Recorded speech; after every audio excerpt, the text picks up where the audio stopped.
என்ன பயன்படுத்தின தேவன் உங்களையும் பயன்படுத்துவாங்க. 3 வயசாச்சு, என்னால முடியாது, எனக்கு நோய் இருக்கு, உங்களால எடுத்து போட முடியாத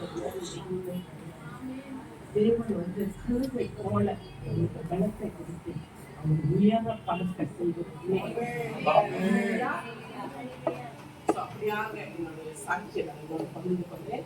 வேதத்தை எடுத்துக்கொள்ளுங்கள். ஆதியாகமம் 12வது அதிகாரம். ஆதியாகமம் 12வது அதிகாரம். ஆபிரகாமை நோக்கி, நீ உன் தேசத்தையும் உன் இனத்தையும் உன் தகப்பனுடைய வீட்டையும் விட்டு புறப்பட்டு நான் உனக்கு காண்பிக்கும் தேசத்துக்கு போ.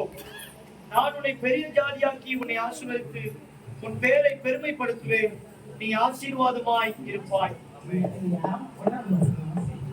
கர்த்தர் ஆபிரகாமை நோக்கி,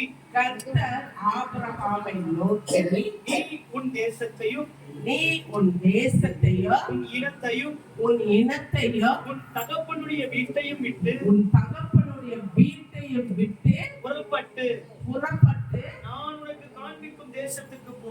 நான் உனக்கு காண்பிக்கிற தேசத்துக்கு போ. கர்த்தர் சொல்றாரு பாருங்க, உன்னோட தாய், உன்னோட தகப்பன், உன்னோட வீடு, உன்னோட தேசம் எல்லாத்தையும் விட்டு நான் காண்பிக்கிற அந்த தேசம், அது என்ன தேசம்னு கூட ஆண்டவர் சொல்லல. அப்பெல்லாம் அவர் போய் சேரும்போது அது கானான் தேசமா இருக்குது. நான் காண்பிக்கிற தேசத்துக்கு நீ புறப்பட்டு போன்னு சொல்றாங்க. யாரு போவா நீங்க சொல்லுங்க? ஆபிரகாமுக்கு வந்து உரிமை இல்லையா? அவருக்கு எல்லாமே இருக்கு. அவருக்கு ஆடு இருக்கு, மாடு இருக்கு, சொத்து இருக்கு, தாய் இருக்காங்க, தகப்பன் இருக்காங்க, சொந்த பந்தங்கள் இருக்காங்க, எல்லாமே இருக்காங்க. ஆனாலும் கடவுள் என்னோட பேசுறாரு, ஏதோ ஒரு ஆண்டவர் என்கிட்ட பேசுறாருன்னு சொல்லி தன்னுடைய வீட்டை விட்டு, தாய் தகப்பனை விட்டு, தன்னுடைய கடன்கள் உணவுகளை விட்டு, சொந்த பந்தங்களை விட்டு எல்லாத்தையும் விட்டுட்டு அவர் என்ன செய்யறாரு? புறப்பட்டு போனாரு. அடுத்தது வாசிச்சு, நான் உன்னை பெரிய ஜாதியாக்கி உன்னை ஆசீர்வதித்து உன் பேரை பெருமைப்படுத்துவேன். நான் உன்னை பெரிய ஜாதியாக்கி உன்னை ஆசீர்வதித்து உன் பேரை பெருமைப்படுத்துவேன். ஹல்லேலூயா. அடுத்தது அவர் சொல்றாரு, அப்படி நீ இதெல்லாம் விட்டு போனீனாக்க நான் உன்னை பெரிய ஜாதியாக்கி ஆசீர்வதித்து பேரை பெருமைப்படுத்துவேன். நீ ஆசீர்வாதமாய் இருப்பாய். இதை சொன்னது யாரு? புறப்பட்டு போன்னு சொல்றாரு. புறப்பட்டு போகும்போது அப்படின்னு சொல்றாரு, நான் உன்னை பெரிய ஜாதியாக்கி, அடுத்தது உன்னை ஆசீர்வதித்து பெரிய ஜாதியாக்கினா ஒரு பெரிய ஜனக்கூட்டத்தை கொடுத்து உன்னை ஆசீர்வதித்து பேரை பெருமைப்படுத்துவேன். நீங்க ஆபிரகாமோட பேர் எங்க எழுதப்பட்டிருக்கிறது? எங்க எழுதப்பட்டிருக்கிறது? பைபிள்ல ஜீவ புஸ்தகத்துல ஆபிரகாமோட பேர் எழுதப்பட்டிருக்கா இல்லையா? அது ஆண்டவர் சொன்னது வீணா போச்சா? போகல. அவர் சொன்னார், உன் பேரை நான் பெருமைப்படுத்துவேன். பேரு ஜீவ புஸ்தகத்துல ஆபிரகாமோட பேர் எழுதப்பட்டிருக்கிறது. ஏன்னாக்கா ஆபிரகாம் அந்த இடத்துல கீழ்ப்படினான். எல்லாருமே இண்டிவிஜுவலா நம்ம எல்லாருமே ஏன் நம்மளோட குடும்பத்துல கஷ்டம், ஏன் என்னோட கிறிஸ்தவ வாழ்க்கையில கஷ்டம், ஏன் எனக்கு ஆசீர்வாதம் இல்லை? நம்ம ஆண்டவர் பார்க்கலாம். இந்த ஆண்டவர் ஆபிரகாமுக்கு செய்த ஆண்டவர் உங்களுக்கும் எனக்கும் செய்ய மாட்டாரா? செய்வாரு.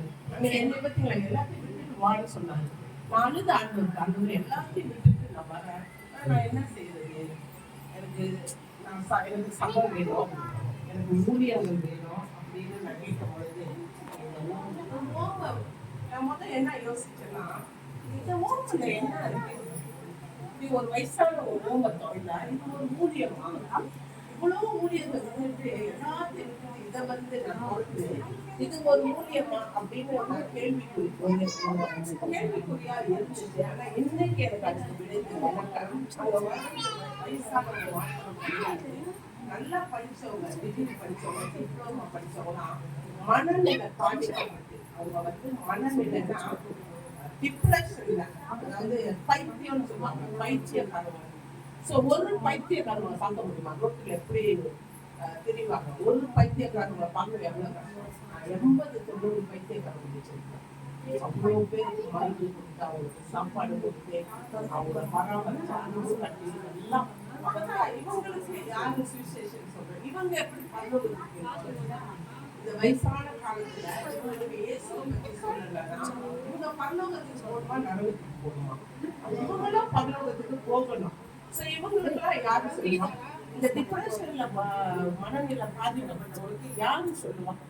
சோ நம்ம தான் அவங்கள சபைக்கு கொண்டு போய் அவங்களுக்கு இயேசு கிறிஸ்துவை பத்தி சொல்லி அவங்க ரட்சிக்கப்பட்டு அவங்க மரிக்கும்போது அவங்க என்ன போறாங்க. இதுதான் ஆண்டவர் என்ன சொன்னாருன்னா, ஒரே ஒரு விதை மாங்காய் விதையும் ஒரு பழ விதை, நம்ம ஒரே ஒரு விதையை தான் போடணும். அந்த ஒரு விதை அது மரமாகி அது ஒரு பழமா கொடுக்குது, 1000 பழங்கள் கொடுக்குது. ஆமாவா இல்லைங்களா? ஒரே ஒரு விதை, நம்ம ஒரு விதை தான் போடுறோம். என்னைய போட்டவர் பாருங்க, எனக்கு விசேஷம் சொல்லுவது இன்னைக்கு ரொம்ப சந்தோஷப்படுறாரு. விரட்டி எப்படி பார்த்தாலே நான் ஒளியுறது. இவன் ஒரு பக்கம் என்னை உயிரை வாங்கிடுவான். எங்க பார்த்தாலும் பேசு, இவனுக்கு என்னக்கா கிடைக்குது அப்படின்னு எல்லாம் நான் பேசுவேன்.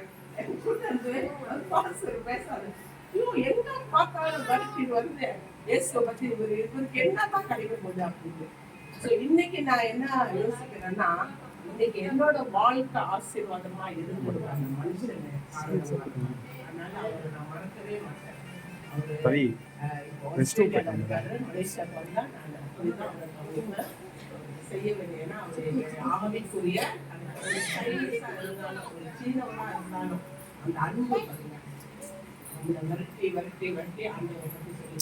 இன்னைக்கு நம்மளும் அப்படிதான் யாரையாவது பிடிச்சி இயேசு கிறிஸ்துவை பத்தி சொல்லி அவங்க அநேகருக்கு போய் சொல்லி அவங்க அநேகரை கொண்டு வரும் பொழுது 10, 30 ஆகி 60 ஆகி 60 100 ஆகி 100 1000 கொடுக்கும். அதே போல ஆபிரகாம் வந்து அநேகருக்கு ஆசீர்வாதமா இருந்தார். அவர் என்ன ஆண்டவர் சொல்றாரோ, எதெல்லாம் ஆண்டவர் பேசுறாரோ அதை செய்கிற ஒரு மனுஷனா இருந்தது. கடைசியில ஆண்டவர் அவரை வெளியே போயிட்டாரு. ஆபிரகாமே வெளியே வந்து வானத்து நட்சத்திரங்களை பார்த்து எண்ணி பாரு அப்படின்னு. நட்சத்திரங்களை எண்ண முடியாது ஆண்டவரே. கடல் மணலை பாரு என்னன்னு சொன்னாரு, எண்ண முடியாது. வானத்து நட்சத்திரங்களை போலவும் கடல் மணலை போலவும் எண்ண முடியாத அளவுக்கு ஆடுகள் மாடுகள் சந்ததிகள் உன்னுடைய ஆசீர்வாதங்கள் பெருகும், அது எண்ணவே முடியாது. அதேயா ஏன் அப்படி? கீழ்படிதல் தான் இல்லை. கீழ்படியும் பொழுது ஆண்டவர் என்ன சொல்றாரு, அதை மட்டும் சிகரெட் வேண்டாம், தண்ணி வேண்டாம், கெட்ட வார்த்தை வேண்டாம், கெட்ட பழக்க வழக்கம் வேண்டாம், எதெல்லாம் ஆண்டவர் விளக்க சொல்றாரு. நம்மளோட வாழ்க்கையில எதை விளக்குறோமோ விளக்கு பரிசுத்தமா வர கற்றுக்கணும், சுத்த இருதயமா இருக்க சொல்றாரு. அப்படியாக நம்ம வரும் பொழுதுதான் இன்னைக்கு வேதத்துல ஆபிரகாமை ஆசீர்வதித்தது போல தேவன் நம்மளையும் ஆசீர்வதிப்பார். நம்மளையும் அநேக தேசங்களுக்கு கொண்டு போவார். அநேக இடத்துக்கு நம்ம போகும்பொழுது பிசாசு கதறி வருவான், அநேக சுகம் அடைவார்கள். ஏன்னா அவர் விசேஷங்களுக்கு அதுதானே சொன்னாரு, இது நான் செய்யறேன், நாளைக்கு நீங்க செய்யுங்க, எல்லாத்தையும் நீங்க அவங்களுக்கு கொடுக்க நீங்க செய்யுங்க.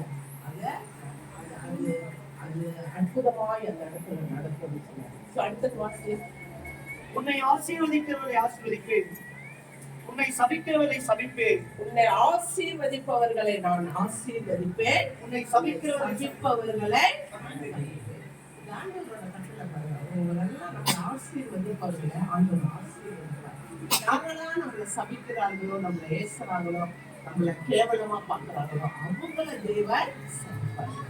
அதனால ஆண்டவரோட வார்த்தை அவர் ஆபிரகாமோடு இடைப்பட்டு பேசுறது, நான் பெரிய ஜாதியாகவே நான் உன்னை ஆசீர்வதிப்பேன், உன் பேரை நான் உறுதிப்படுத்துவேன் அப்படின்னு சொல்றாரு. அப்புறம் அவங்கிட்ட என்ன சொல்றாரு, பூமியில்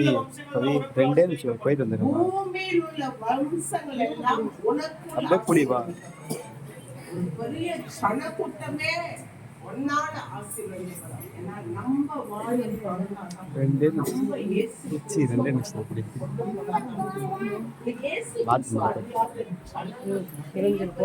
நோயில, வியாதியில, பிரச்சனைகள்ல, கடன் பிரச்சனைகள்ல, குழந்தை இல்லாம நிறைய பிரச்சனைகள் நம்ம பார்க்கிறோம்.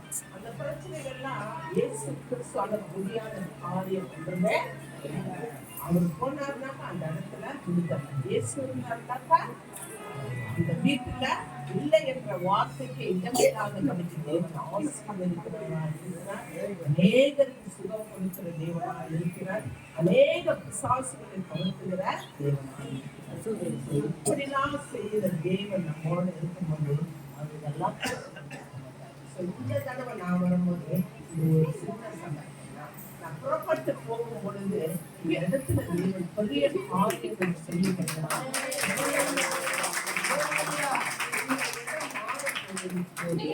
இதே 4வது மாசம் நான் இந்த இந்திய தேசத்துக்கு வரும் பொழுது பாஸ்டர் கிடியோன் அவர் தேவியில அவர் அவங்க அம்மா பழங்க இருக்காங்க. அவர் பாஸ்டரா இருக்காரு. எனக்கு ரொம்ப பழக்கம். அவர் என்ன ஸ்டேட்டஸ்ல பார்த்துட்டு பாஸ்டரம்மா நீங்க இந்தியா தேசத்துல இருக்கீங்க, அவங்க எந்த இடத்துல இருக்கீங்க நான் கண்ட்ரிக்கு பாஸ்டர் கண்ட்ரிக்கு போன கொடுத்தேன். அவங்க ரொம்ப பழக்கம் பேசினாரு. அப்ப கேட்டாரு உங்களோட அம்மா அப்பா நீங்க இருக்கிற இடத்துல கிட்டத்துலதான் இருக்காங்க, அங்க போய் ஒரு ஜபம் பண்ண முடியுமா? பல வருஷங்களாக அப்படியே நிக்கிது. ஒரே 2 தூண ஊழியம் 2 தூண் இல்லையா 2 தூண ஊழியம் அப்படியே நிக்கிது. போய் ஜபம் பண்ணுவீங்களா அப்படின்னு நானும் பாஸ்டர் ஒரு பாஸ்டர் 3 பேர் போனோம். அவங்க அம்மா அப்பாவை கூட்டிக்கிட்டு அந்த இடத்துல போய் அவங்க வீட்டுக்கு தான் அப்படியே நிக்கிது 2 தூணோட பல வருஷமாக. அப்ப நாங்க போய் அந்த இடத்துல தண்ணி தெளிச்சு செடிச்சுட்டு வந்தோம். வந்து மறு மாசமே பில்டிங் ஏறிச்சு. பெரிய சபை கட்டிட்டாங்க. ஒவ்வொரு பாட்டு எனக்கு அனுப்பிட்டே இருப்பாரு. பத்திரமா பாடு சபை கட்டிட்டாங்க, அப்பா சபை கட்டிட்டாங்க. பெரிய காரியங்களை நடக்கல. ஒண்ணுமே விளையாத இடம், ஒண்ணுமே நின்று போன ஒரு சபிக்கப்பட்ட இடமா இருந்த இடத்துல தேவன் ஒரு பில்டிங்க உருவாக்குறாரு. சோ அதே போல இந்த இடத்துல வந்தோடனே நான் பார்த்தோன்னே என்னோட உள்ளம் அப்படியே உடஞ்சிச்சாண்டே. அடுத்த தடவை நான் வரும்போது இப்படி இருக்கக்கூடாது, பெரிய சபையாக இருக்கணும். இந்த இடத்துல உள்ள விரோதிகள் சத்துருக்களை ஆண்டவர் யாருமே ஒரு எதிர்ப்பாக எழும்பாதபடிக்கு தேவனுக்கு மகிமையான ஒரு சபை இந்த இடத்துல எழுப்பப்படணும். இந்த குடும்பங்கள் எல்லாம் செழிப்பா மாறணும் அப்படின்னு என்னோட வேதனையோடு நான் ஆண்டவருக்கு சொல்லி கொண்டிருந்தேன். செய்வார். ஒரு இடத்துக்கு என்னை கொண்டு போனாங்க. போன தடவை 3 hour டிராவல் பண்ணி அவர் 4 காலேஜ் வச்சிருக்காரு. அங்க போய் ஜபம் பண்ணிட்டு 110 அடிக்கு விருதி கட்டுறாரு. சேர்ச்சி 110 அடிக்கு கோபுரம் கட்டுறாரு. ஸோ அந்த இடத்துல நின்று ஜபம் பண்ணிட்டு அங்க உள்ள லெக்சரர், அங்க அந்த காலேஜ்ல உள்ள லெக்சரருக்குலாம் ஆண்டவர் குறித்து பேசிட்டு ஜபம் பண்ணிட்டு வந்தோம். கட்டி முடிச்சுட்டாங்க. 10 அடியில் கட்டி முடிச்சுட்டாங்க. எல்லாவற்றையும் தேவன் செய்கிறார். ஆண்டவர் யோசுவா கிட்ட சொல்லுறோம், காலடி படுகிற இடமெல்லாம் நான் ஆசீர்வதிப்பேன். கர்த்தர் நம்மளை கொண்டு எங்க கொண்டு போனாலும் அந்த இடத்தை எல்லாம் செழிப்பாக மாற்றுவார், ஆசீர்வதிப்பார். உங்களையும் ஆண்டவர் விட மாட்டார். உங்களையும் தேவன் பெரிய லெவல்ல கொண்டு போவார். கடன் பிரச்சனைகள், வியாதிகள், கண்ணீர், உலக துக்கங்கள் எல்லாமே இந்த நாளோட முடிந்து கொண்டிருக்கு. நாளைக்கு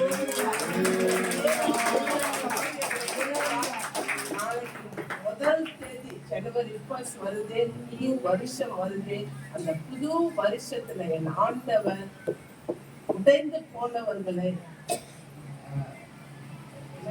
மரித்து போனவர்கள், ஆவிக்குரிய வாழ்க்கையில மரித்து போனவர்களை தேவன் எழுப்புவாரு. வியாதிஸ்தர்களை தேவன் எழுப்புவாரு. அநேக பிரச்சனை, கடன் பிரச்சனையில உள்ளவர்களை தேவன் கட்டி எழுப்புவாரு. எல்லா பிரச்சனைகளும் தேவன் எடுத்துக்கொண்டு நீங்க எல்லாரும் கட்ட போகிற இந்த சபைக்கு தூணாக மாறிடுவோம். அல்லேலூயா. பெரிய காரியங்களை செய்வார். ஆபிரகாமை ஆசீர்வதித்தது போல ஆண்டவர் இந்த இடத்தை உங்களுக்கு கொடுத்து ஆபிரகாமை ஆசீர்வதித்தது போல மகன் ஐசேக்கை ஆசீர்வதித்து உயர்த்துகிற தேவனாக இருக்கிறார்.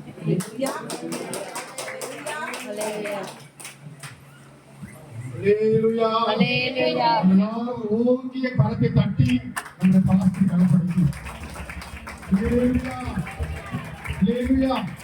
நாளைக்கு சரியான மதியான நேரம் அவர்கள் பிரான்சுக்கு ஏர்போர்ட்டுக்கு போக வேண்டியதுனால இப்பொழுது தொடர்ச்சியா உள்ள அடுத்த கூட்டத்துக்கு போக வேண்டியா இருக்கிறதுனால நம்மளோடு கூட வெகு நேரம் ஒரு ஸ்பெண்ட் பண்ண முடியாது. Prepare, she will to go. Okay. கர்த்தர் நம்முடைய மத்தியிலே நம்முடைய பாஸ்டரை அழைத்து கொண்டு வந்தபடியால் கர்த்தரை நன்றியோடு கூட கர்த்தரை ஸ்தோத்திரிப்போம். எல்லாரும் எழுந்திருப்போம். நாம் பாஸ்டர் பேசுகிறதான வார்த்தையை நாம் கேட்டோம். அல்லேலூயா. எவ்வளவு அழகான ஒரு வார்த்தையை பேசுறாங்க. பயங்கரமான ஒரு விக்கிரக குடும்பத்திலிருந்து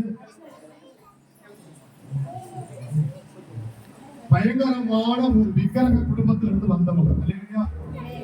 பயங்கரமான ஒரு விக்கிரக குடும்பத்திலிருந்து வந்தவங்க. அப்போ அந்த குடும்பத்துல இவங்களுடைய எத்தனை பேர் இவங்களுடைய பிரசங்கத்தை கேட்டீங்க? கை தூக்குங்க. அல்லேலூயா. உண்மையா சொல்லுங்க. உண்மையா பிரசங்கத்தை கை தூக்குங்க. அதுக்கு முன்னாடி ஒரு பர்த்டே போயிருக்கா?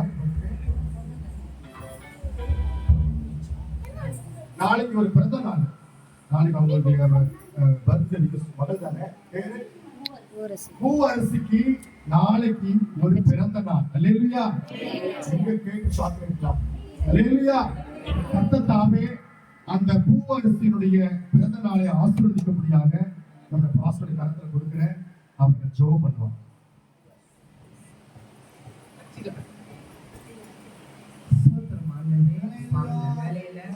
மகள் பூவரசிக்காக ஜெபிக்கிறோம். நாளைய தினத்துல அந்த மகளுடைய பிறந்த நாள் தினத்துல ஆண்டவரே பெரிய காரியங்களை செய்யும்படியாக இந்த மகளுடைய இருதயத்தில் பேசுவேன். இந்த மகளை ஆசீர்வதித்தேன். அந்த மகள் ரட்சிப்பை பெற்றுக் கொள்ளும்படியாக தேவன் இந்த மகளுக்கு கிருபையாய் உதவி செய்வேன். சரீரத்துல எந்த வியாதிகள் இருந்தாலும் தேவன் அதை எடுத்து போட்டு அந்த சரீரத்துல நல்ல சுகபலத்தை தந்து, நல்ல ஞானத்தை தந்து, நல்ல பலத்தை தந்து ஆண்டவரே இந்த பிறந்த நாள் தினத்துல அந்த மகளை ஆசீர்வதிக்கும்படியாக கரம் அந்த மகளை கடந்து வரட்டுமாறியாக அந்த மகள் உங்களுடைய ஊழியத்தை செய்கிற மகளாக தேவன் தெரிந்து கொள்ள போவதற்காக பூவரசிக்காக அந்த வேலையில ஒப்புக்கொள்கிறோம்.